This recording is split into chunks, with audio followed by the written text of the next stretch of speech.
은혜 받으실 말씀은 하박국 1장 1절에서 2절과 3장 The scripture for today's message is 말씀입니다.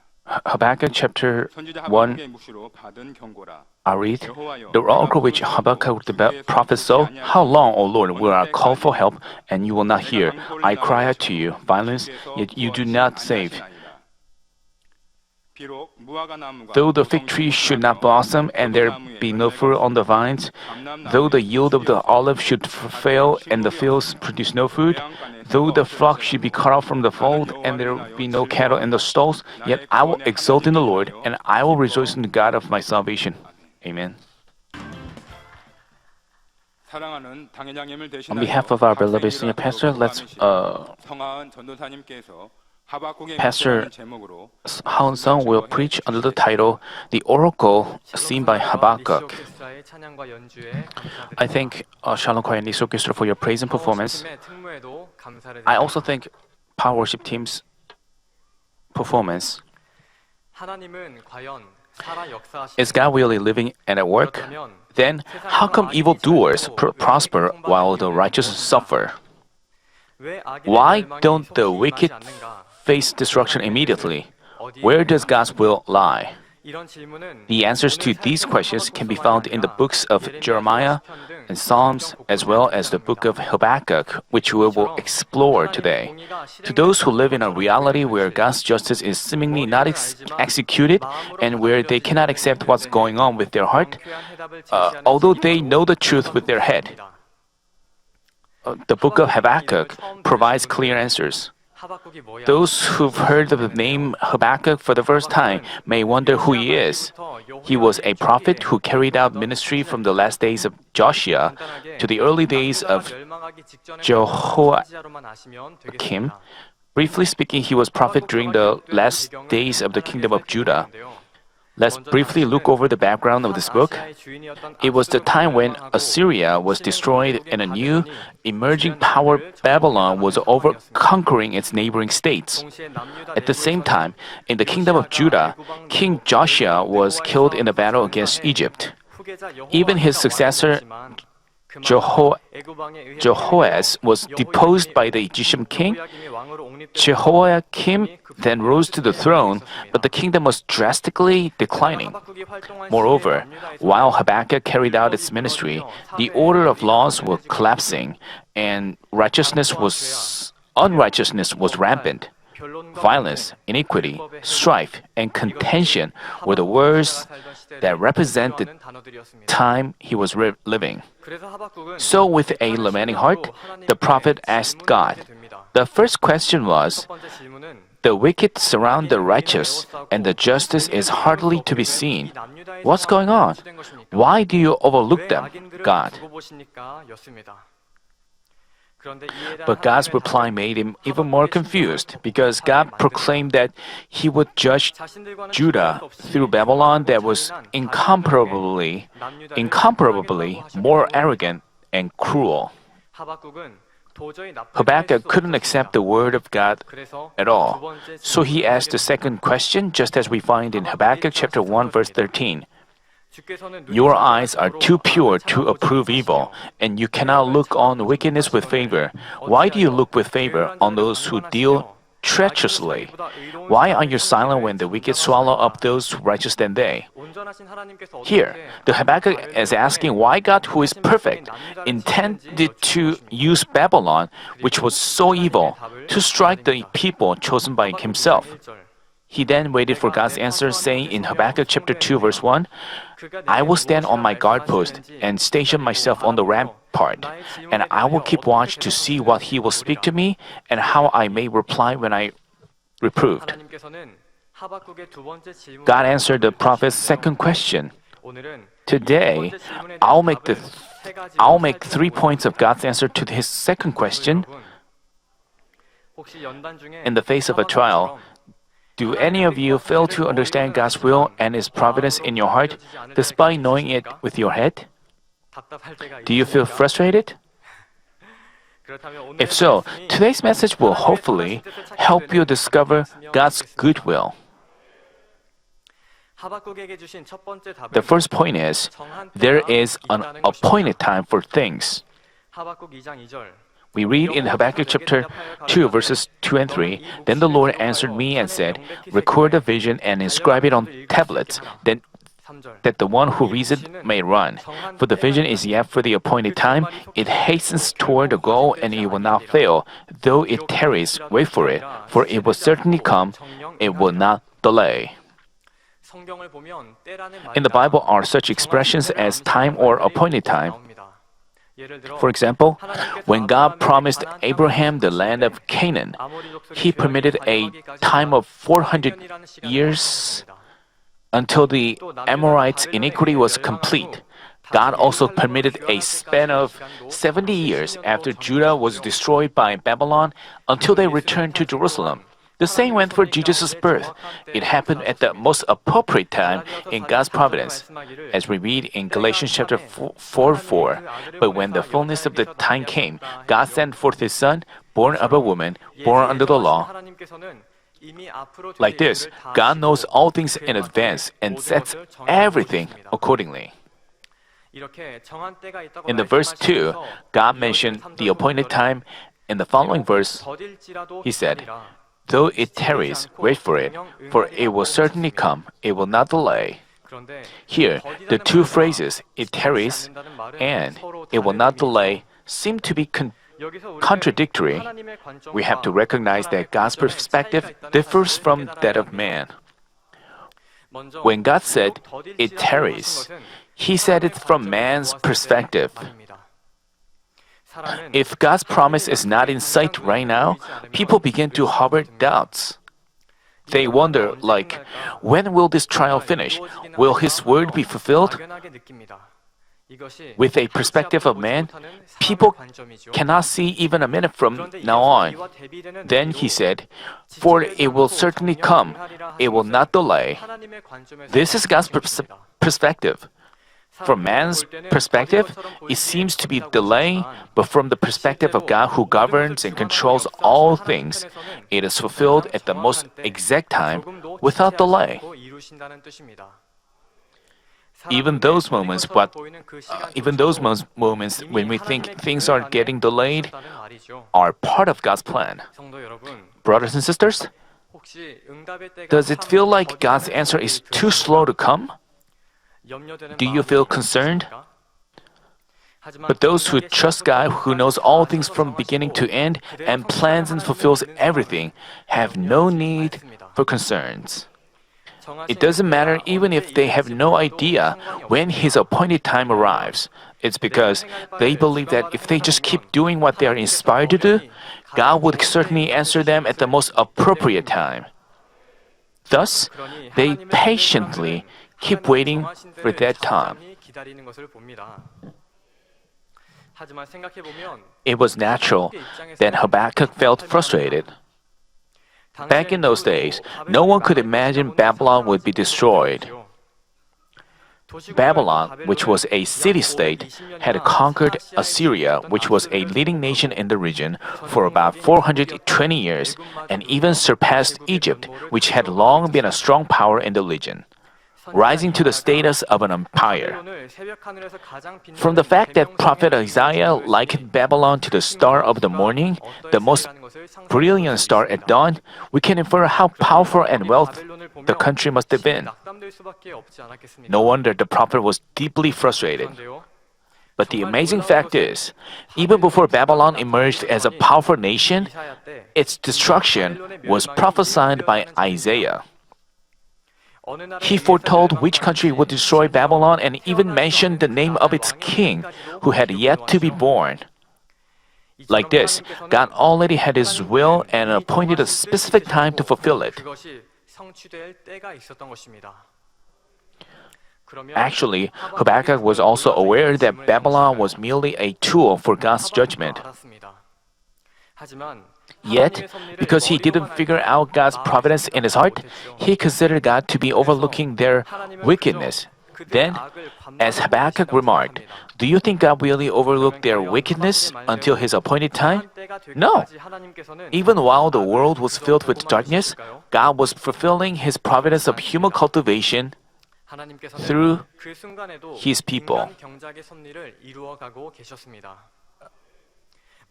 First, he provided Babylon, which was his tool, with chances to recognize him as the true God and fear him.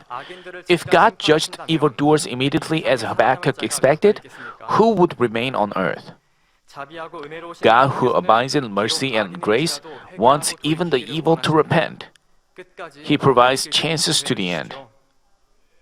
As we know, Nebuchadnezzar, the king of Babylon, which was a tool for destroying Judah, turned into a man who feared God by meeting Daniel. And Judah, where idolatry and sins thrived, also got a chance to restore itself as the kingdom of priests. The Jews who came back from the captivity in Babylon were intensively taught the laws by Ezra, so they cherished the laws as their life and kept them. Going through afflictions, they became refined like pure gold and realized deep in their heart how precious God was.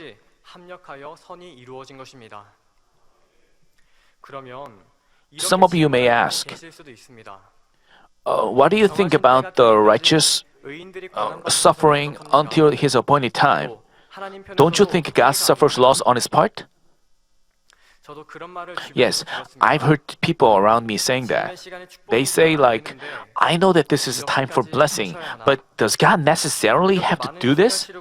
After suffering such tremendous loss, even if we receive blessings, would that be called true blessings? But I was reminded of 1 Peter chapter 4 verse 12. Beloved, do not be surprised at the fiery ordeal among you, which comes upon you for your testing, as though some strange thing were happening to you. It's not abnormal that we face this fiery ordeal. At the time Peter said this, there were many martyrs. His fellow workers of Christ disappeared one by one. Due to severe persecutions, there were many who abandoned their faith. Some of them returned to the world, while others to Judaism. But do you think such hardships and afflictions shouldn't have been allowed? No. During that time, many people turned their backs on Christ. But there were also a great many people who decided to believe in Jesus Christ, seeing their faith of giving up even their life. And through persecutions, the believers of Christ scattered to many regions, opening the path for the gospel to spread all over the world. And those who suffer martyrdom obtain glory in heaven by keeping their faith. Which do you think is a true blessing? God never makes a mistake.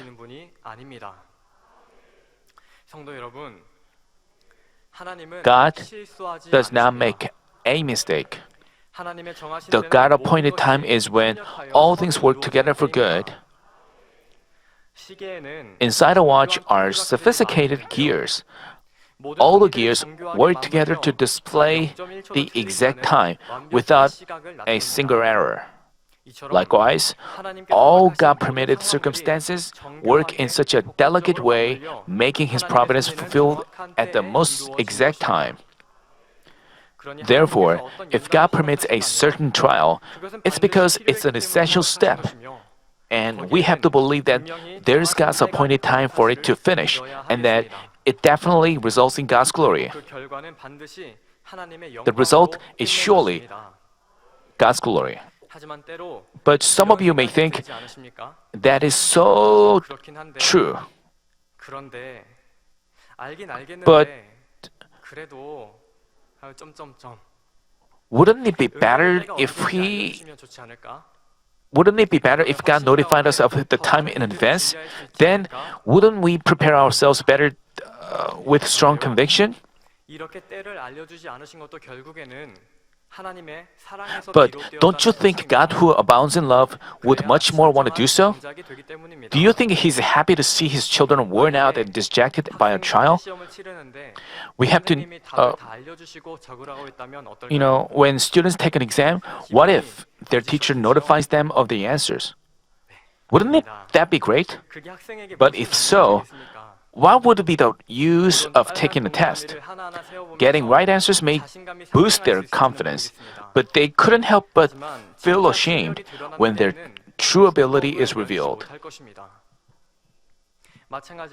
Likewise, if God notified us of when the trial ends or solved all our problems in an instant, it'd be good for a moment. But we would end up with weak faith, which wavers and falters by strong winds. With such faith, if God's answer is delayed or there's no sign of His answers, we would complain. Also, the enemy devil would accuse us for the blessings given without efforts. That's why knowing the appointed time is not that important. Then, what is important? Even if we are not aware of the time, what matters is to achieve an unwavering heart by which we can patiently endure by faith.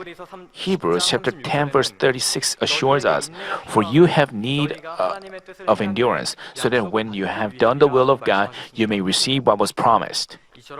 Like this, if we can stay patient with an unwavering heart, we are proved faithful and recognized as righteous ones. If only we can achieve such a heart, no matter what the test, we would get a perfect score. Not aware of the God-appointed time, Habakkuk also felt deeply frustrated.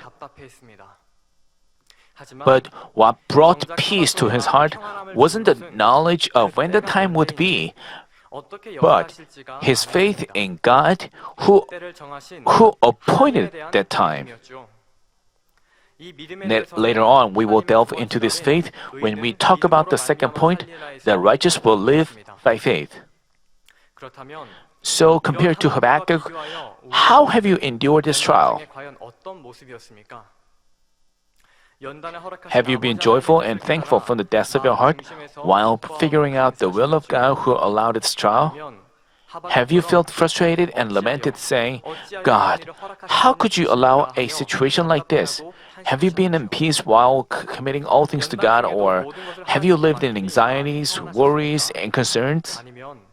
Have you done your utmost in your God-given duties, or felt burdened and given up your God-given duties? Even though you find yourself having failed to give thanks and having neglected your duties, you shouldn't do so from now on.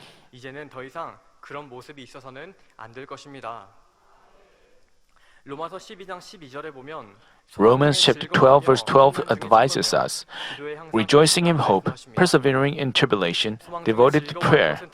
There's no doubt that we should rejoice in hope, but persevering in tribulation is not just spending a difficult time in silence. Just staying silent doesn't warrant that we can receive His blessings after our trial. When God permits a trial, He wants to lead us to rise to a certain level. Thus, when we find ourselves in a trial, we should first discover the reason why the trial came our way, stay patient in faith, and overcome it so that we can change into a person that God desires us to be. In order to do so, we need to devote ourselves to prayer always. When the God-appointed time arrives, the trial will come to an end without delay. If we truly believe this, we have to make an opportunity of our trial. After His appointed time arrives, God pays each person back according to their work. Then, it'd be too late to regret, "I should have prayed more and worked more faithfully." Because we can never turn back time, we'd feel so regretful. For this reason, we have to keep in mind that there is His time and cultivate perfect perseverance up until that time. The second point is, the righteous will live by faith. We find in Habakkuk chapter 2 verse 4, "Behold, as for the proud one, his soul is not right within him, but the righteous will live by his faith." Here, God states that the righteous live by faith. From now on, let us discuss two characteristics of righteous man.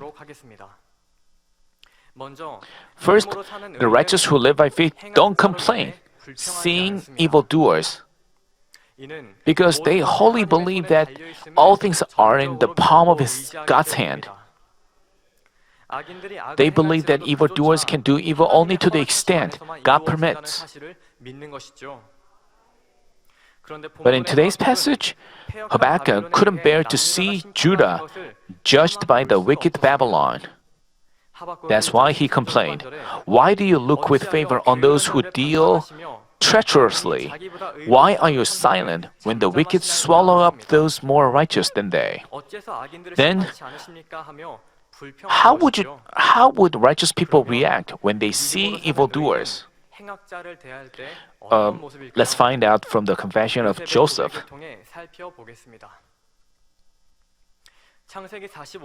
In Genesis chapter 45 is a scene where Joseph identified himself before his brothers. Seeing his brothers who were concerned and lamented over their evil, Joseph remarked, "God sent me before you to preserve for you a remnant on the earth, and to keep you alive by a great deliverance. Now therefore, it was not you who sent me here, but God." I want you to ask yourself, how would I have dealt with the brothers if I had been Joseph? How do you think Joseph would have reacted if he had even a bit of ill feelings left? Even if he hadn't harmed them, he would have wanted to intimidate them because he had authority. He would have spoken in a way that brought them feel like, "Welcome, guys. I've been waiting this day for 13 years. I can't forget the day when you sold me for 20 pieces of silver."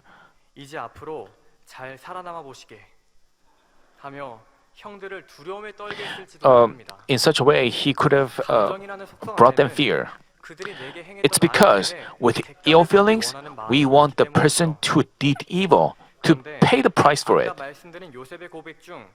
By the way, didn't you find something weird in the last few words of Joseph's remark?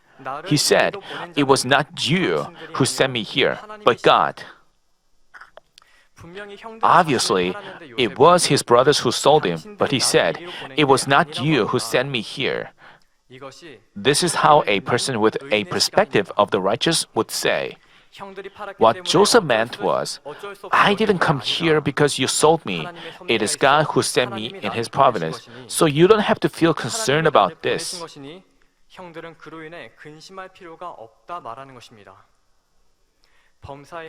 Joseph perceived that even if his brothers hadn't sold him, God would have sent him to Egypt by another means according to his will.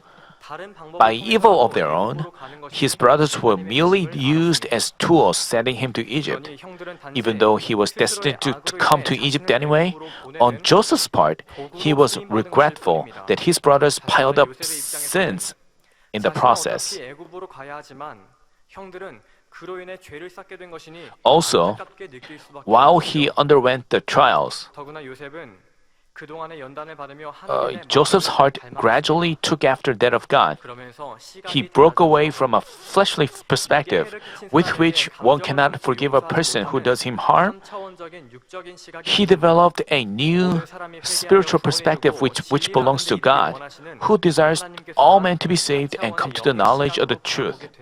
This was the reason that Joseph didn't harbor complaints or grudge against his brothers. 그럴 필요조차 없었던 것입니다. 사랑하는 성도 여러분, 혹여 내게 해를 끼친 사람으로 인해 Have you complained because of a person who did you harm? Have you felt frustrated by a person whose conduct was incomprehensible?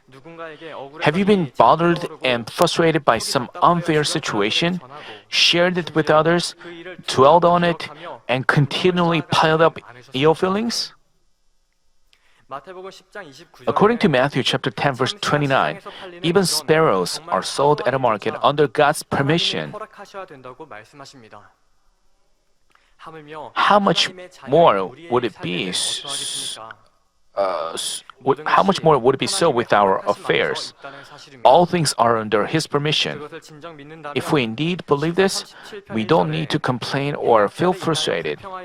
When we see those who do evil or when we can't understand with our common sense, 내 상식으로 이해되지 않는 사람을 인해서 불평하고 답답해할 필요가 없습니다. we shouldn't feel frustrated or complain. 이 일을 허락하신 하나님의 Rather, 선하신 뜻을 we should discover the good will of God who permitted the situation we're in. 나를 연단하시기 위해 If we 허락하신 consider 것을 such a person 나를 to be a 다행하여 tool for our 인정하시면 own refinement, 그리고 그 사람을 discover and fix our shortcomings, and have mercy on him, how delighted would God be? 그런데 혹여나 But 그러지 못하고 if you find yourself having failed to do so and wanted such a person to go wrong, you have to know how far your heart is from being 이 good. 모든 상황을 허락하신 We have to believe in God who allowed that situation. 악인들이 Even when evildoers are seemingly prevalent, they can do evil only within the extent that God permits. We read in Proverbs chapter 16 verse 4, the Lord has made everything for its own purpose, even the wicked for the day of evil. It might seem that their days would not end, but when God appointed time arrives, there will come to an end without delay. 행악자를 인하여 근심하고 답답해할 것이 아니라 오히려 So rather than feeling concerned and frustrated by evildoers, until God appointed time arrives, shouldn't we patiently pray for them with the heart of God who wants even them to repent? Isn't this God's will for us? This is how we can overcome evil with good. Thus, as Jesus urges us in Matthew chapter 5 verse 44, we should love our enemies and pray for those who persecute us. Next, the righteous who live by faith do not waver even in the situation where it seems all hopes are gone. 하박국 1장을 보면 하박국이 행악자로 인해 부르짖었으나 주께서 듣지 않으셨다. As we find in Habakkuk chapter 1, even though Habakkuk called out to God on account of evildoers, God didn't listen. God's answer did come afterwards. But when he heard that God would judge Judah by the hands of Babylon, whose evil was even greater, he felt completely hopeless. Then, how do righteous people keep themselves from wavering in situations where all hopes are seemingly gone? Let's take a look at Moses, who was a faithful servant to God. At the age of 80, Moses was called to be a leader of Egypt and assigned a duty to lead his people to the land of Canaan, flowing with milk and honey. But leading them to the land was never an easy task. God was also enraged by the evil. Can you imagine how much Moses suffered spending 40 years in the wilderness with such people? On several occasions, he was almost stoned. Even his family members, Miriam and Aaron, got jealousy of him and criticized him. But because his duty was given by God and he himself had hope for the land, he persevered for 40 years. Living in the wilderness where even a blade of grass is hardly found, he never lost hope of entering the land of Canaan. Finally, they arrived at the plains of Moab, situated across from Jericho. Moses pleaded with God as we find in Deuteronomy chapter 3 verses 24 and 25. O Lord God, you have begun to show your servant your greatness and your strong hand. For what God is there in heaven and on earth who can do such work and mighty acts as yours? Let me, I pray, cross over and see the fair land that is beyond the Jordan, that good hill country and Lebanon. Do you feel Moses' heart while he prayed like that? Yet, God firmly rejected his plea. Moses spoke of this in Deuteronomy chapter 3 verses 26 and 27. But the Lord was angry with me on your account and would not listen to me. And the Lord said to me, enough, speak to me No more of this matter. Go up to the top of Pisiga and lift up your eyes to the west and north and south and east, and see with your eyes, for you shall not cross over this Jordan. 40년간 가나안 땅을 소망한 모세에게는 This must have come as a complete shock to Moses, who'd hoped for the land for 40 years. But even while all hopes were gone, Moses didn't harbor even a hint of resentment against God, nor did he have resentment against the people at all, although this was caused by their evil. Rather, until the end of his life, he taught them the laws, not neglecting his duties. He guided them with the heart of God. As a result, even though he couldn't make it to the land, he ended up with great glory in heaven. He must have looked so lovely to God's eyes. Brothers and sisters, God states in Hebrews chapter 10 verse 38, "But my righteous one shall live by faith, and if he shrinks back, my soul have no pleasure in him." What would you do if you were in Moses' position? Do this kind of thoughts go through your mind? Is this what I get for my all sufferings? I don't care how they would end up. If so, you have to know that you are far from being a righteous man. A truly righteous man never wavers even if he faces a situation that doesn't agree with his thoughts at all, because he originally chose his path with faith in God. Do you think Moses ever imagined himself failing to enter Canaan? Yet, even when he was told that he wouldn't be allowed into the land, he steadfastly walked his way. What we have to remember here is that people who stop the right thing they have been doing is never truthful people. Brothers and sisters, you've walked your way believing that it is true. You've walked this way, feeling that the Holy Spirit rejoices in you. God obviously gave us dreams and visions. But do you think He would say, "I made a mistake, let's all forget about them"? There's no way. He would say no. Numbers chapter 23 verse 19 clearly states, God is not a man that He should lie. Nor a son of man that he should repent. Has he said and will he not do it? Or has he spoken and will not make it good? Also, Psalm chapter 25 verse 3 reminds us, "Indeed, none of those who wait for you will be ashamed." If we truly live in the light, we'll build a complete trust relationship with God, and then God prevents us from being ashamed ever. If we trust this God, there's no need for us to waver at all. As for a truthful person, once he discovers what he serves is the truth and decides to serve it, even if he finds himself useless and abandoned, he would continually serve it without wavering. God is searching such people. From a fleshly perspective, Moses suffered all kinds of hardships for 40 years and got abandoned at age 120, right? But Moses trusted God. He believed in God who was with him while he lived as an Egyptian prince for 40 years, lived as a shepherd for 40 years, and spent 40 years in the wilderness. Because he believed this way to be true with love for God, despite the result God allowed him, he didn't look back or step back. He was ready to completely submit to God, no matter what He said to him. That's why he stayed faithful with all his life to the final moment of his life. This is how a person with faith or a righteous person would react.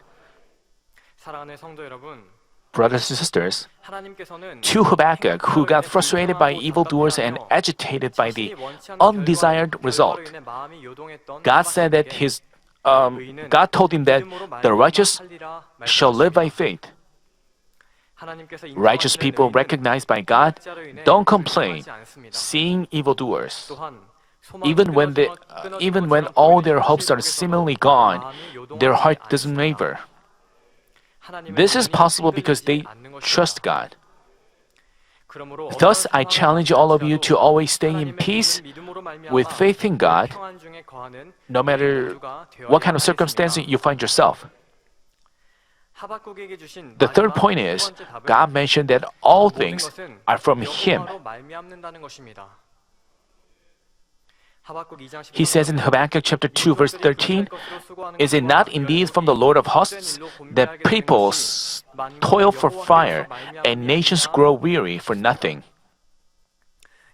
Here, he meant that the rise and fall of the nations and peoples is under his supervision and control.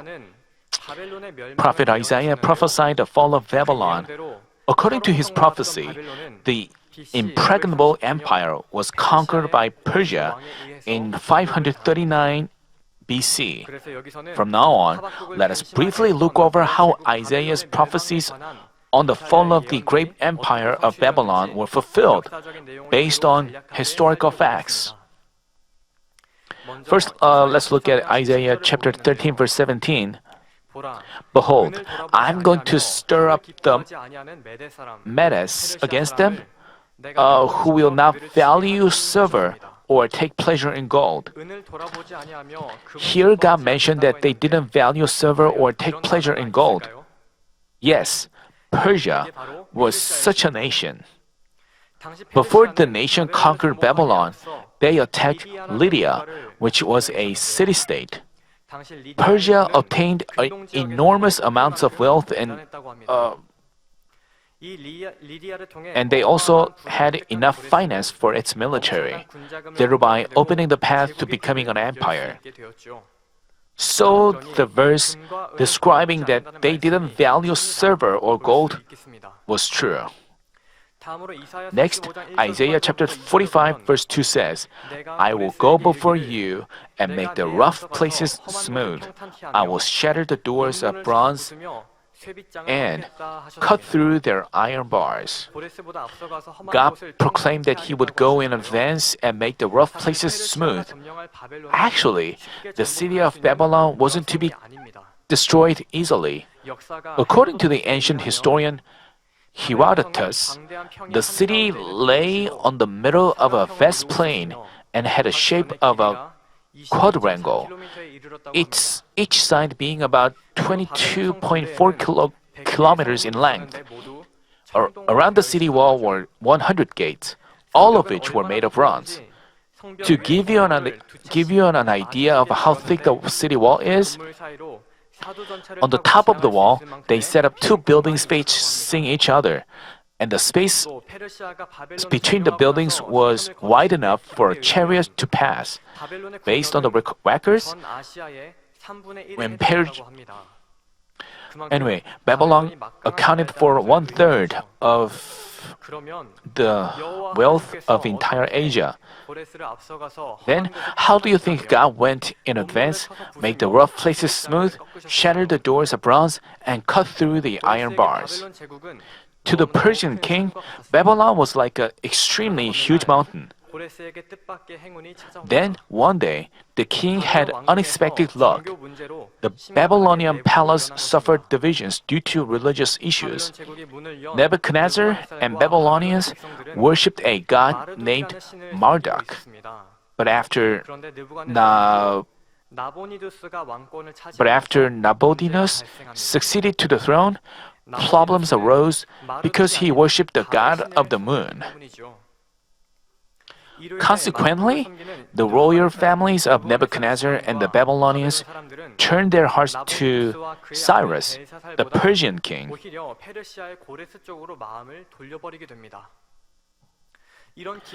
Not wanting to lose that opportunity, the king attacked Babylon. Then, a surprising thing happened. The Babylonians opened the gate to the city to welcome the Persian king as their liberator.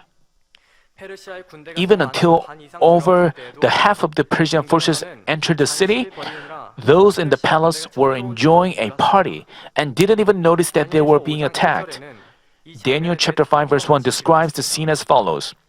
벨사살 왕이 Belshazzar, the king, held a great feast for 1,000 of his nobles, and he was drinking wine in the presence of the 1,000. 결국 바벨론은 The city ended up in destruction, which was such vanity.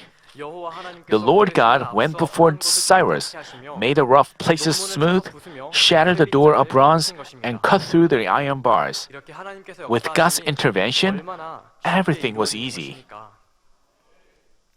고대 근동을 모두 손아귀에 To our 넣은 surprise, 제국 the 바벨론은 great empire of Babylon, which had conquered the ancient Near East, 70년으로 had 끝나게 됩니다. Babylon had the shortest lifespan of 70 years. 이처럼 Isaiah's prophecies were all fulfilled.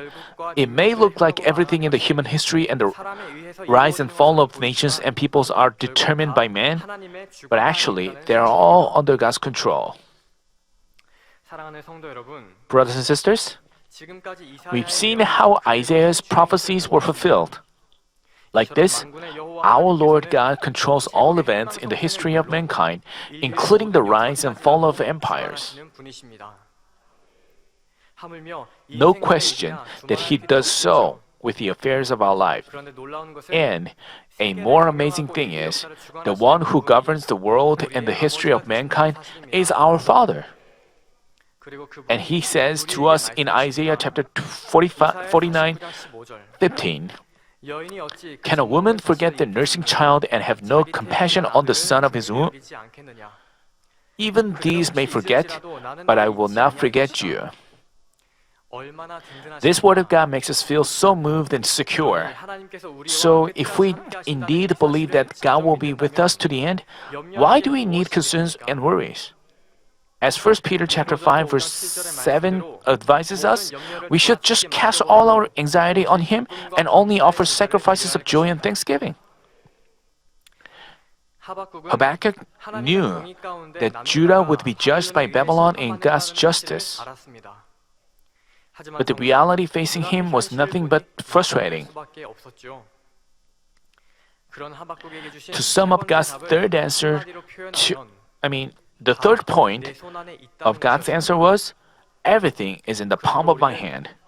Thus, I urge you to have the eyes of faith by which we look to our God, not our reality. Brothers and sisters, there is another lesson we can draw from the fall of Babylon. Let me share it with you before I conclude today's message. The lesson we should learn from the fall of Babylon is, because all authority comes from God, whoever has it should stay humble. Babylon instantly conquered its neighboring nations and was firmly established as an empire.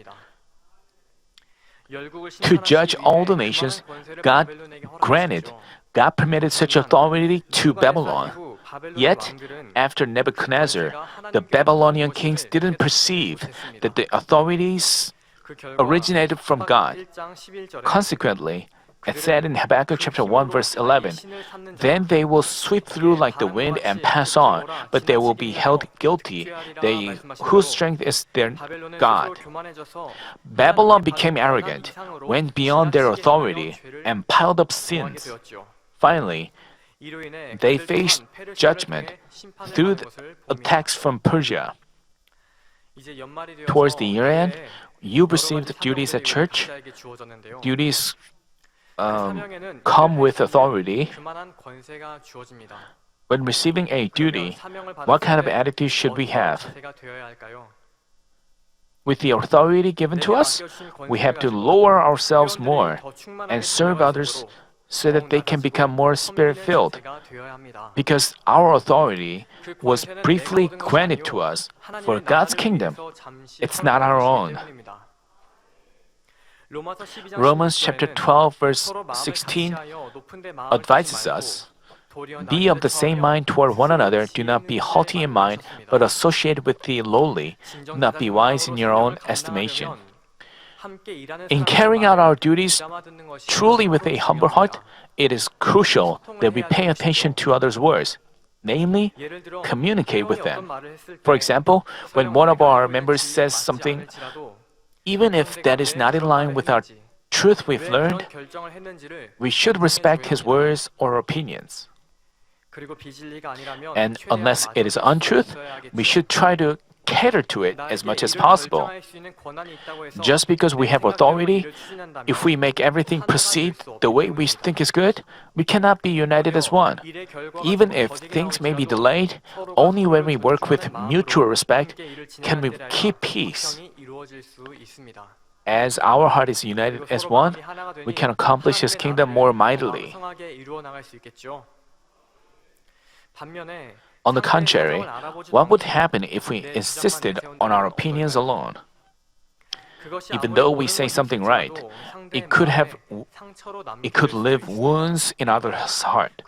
At first, we could make things go the way we see fit, but as time passes, people would turn their hearts from us, and we might have trouble getting anything done.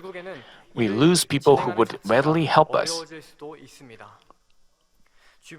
Thus, those with authority should humbly follow God's will and exercising it.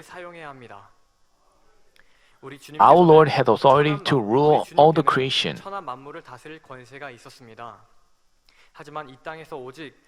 But He used that authority only when it was necessary to serve the souls and teach them the truth. Also, He exemplified the service by washing His disciples' feet. So those who've been given authority from God should humble themselves all the more and try to set a good example for other members. But even those who are without God-given duties, they should treat everyone out in the world the way our Lord served others. In doing so, they can live as light and salt in the world. Brothers and sisters, it's time to conclude today's message. Prophet Habakkuk, who heard God's answer, began to praise God as we find in Habakkuk chapter 3, verses 2 and 3. Lord, I have heard a report about you, and I fear. O Lord, revive your work in the midst of the years. In the midst of the years, make it known. In wrath, remember mercy. God comes from Tanam, and the Holy One from Mount Paran, Selah. His splendor covers the heavens, and the earth is full of His praise. He is completely different from when he was right after he heard about God's judgment. Now, he even accepts God's judgment through Babylon.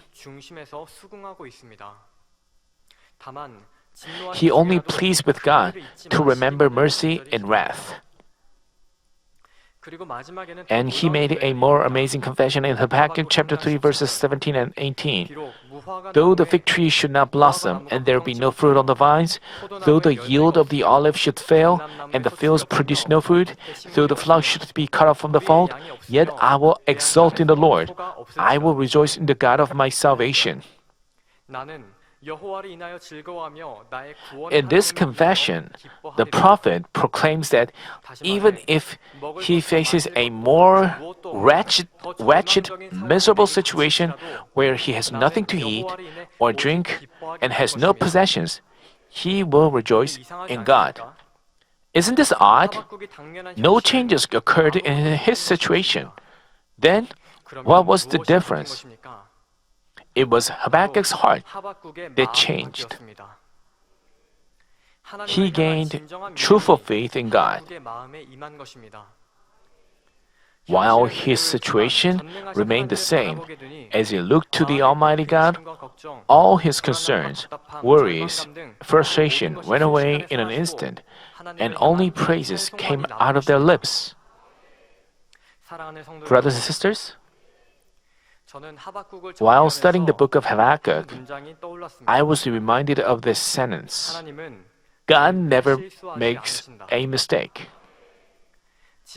Yes, there's no mistake with God, who's been guiding Manmin and each one of you.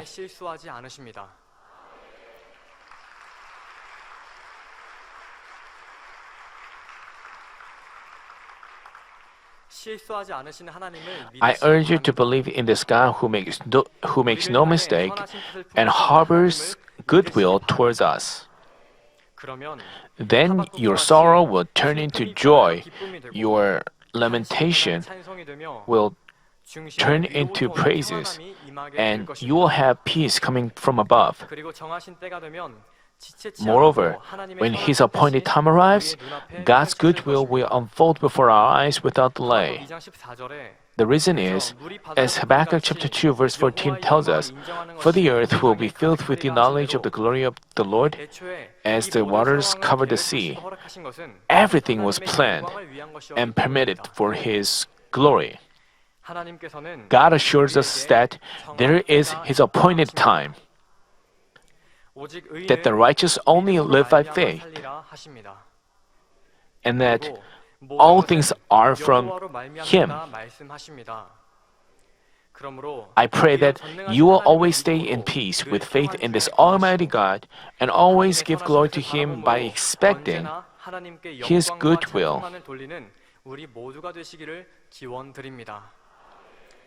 Let's look back on today's message in our prayer. 할렐루야. 사랑의 아버지, 은혜와 사랑에 감사를 드립니다. 오늘은 하박국의 묵시를 통해 은혜를 나누었습니다. 하박국은 하나님의 뜻과 섭리를 머리로만 알지만 마음으로 깨닫지 못했기에 답답하여 했던 것을 봅니다. 그러나 우리 성도님들은 오직 모든 것을 계획하고 이루시는 크신 하나님을 믿음으로 말미암아 늘 평안 중에 거하며 영광 돌릴 수 있도록 도와주시옵소서. 감사드립니다. 우리 주 예수 그리스도 이름으로 Pray in the name of Jesus Christ, amen. 영상을 통하여 당회장님의 환자를 위한 Let's 기도를 pray for 받는 see the prayer for sick. If you have any sick parts, please lay your hands on your sick parts. If you don't have any sick parts, please lay your hands on your chest and receive the prayer with your heart's desire. Hallelujah, Almighty God, our loving Father. Please lay your hands on all believers who are receiving this prayer now. Show your works that transcend time and space on those who are receiving this prayer through GCN, internet, and satellite TV in branch churches and local sanctuaries, and all other children of God around the world. Give them the faith to believe from heart, drive away negative thoughts and doubts, and drive away all tests and trials. From head to toe, all entrails, joints and nerves, tissues and cells, whatever the sick heart may be, burn them with the fire of the Holy Spirit and the original light. In the name of Jesus Christ, I command the enemy devil and Satan, all diseases, germs, and viruses and infirmities go away. Light come. Please scorch all their terminal and incurable diseases with the fire of the Holy Spirit. Drive away all endemic diseases, including malaria. All contagious diseases, including cold, flu, and fever, go away. Protect them from all kinds of germs and viruses. Heal them of all stomach, lung, liver, breast, uterine, and intestinal cancers, AIDS, leukemia, cerebral apoplexy, high and low blood pressure, diabetes, thyroid problems, and heart, lung, and women's diseases, and all inflammations go away.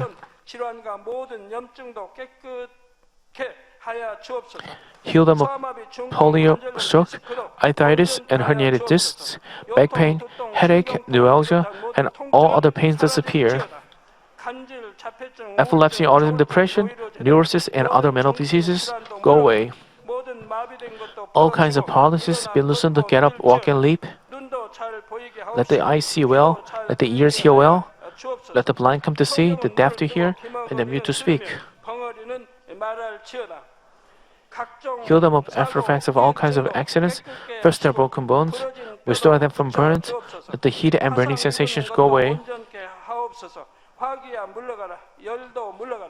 Father, let there be no skull left. Be cleansed from all kinds of drugs addictions, poisoning, and substance abuse. Let the dead nerves and tissues and cells be regenerated. Bring the dead back to life. Give them the blessing of conception. Receive the blessing of conception. In the name of Jesus Christ, I command the enemy devil and Satan, the ruler of the power of the air, the evil forces of heavenly places, and their servants go away. Go away, evil, unclean, false and deceitful spirits, separating spirits, and all forces of darkness. Loosen the bonds of wickedness. Darkness, go away, light come. Father God, give them strength to cry out in prayer and the power to cast off sins and become sanctified. As their souls prosper, let all things go well with them and let their families evangelized. Protect them from all kinds of accidents and disasters throughout this week and bless them to lead a prosperous life without any problems. With the fiery walls of the Holy Spirit, heavenly hosts and angels, and you with your blazing eyes, protect all your children, those families, workplaces, and business fields. Give students wisdom and understanding, and give them enthusiasm and fervor to study hard. Please keep their hearts and minds from worldly things and let them love God more fervently. Whether your children eat or drink or in whatever they do, let them do it all to live a life glorifying you, Father God.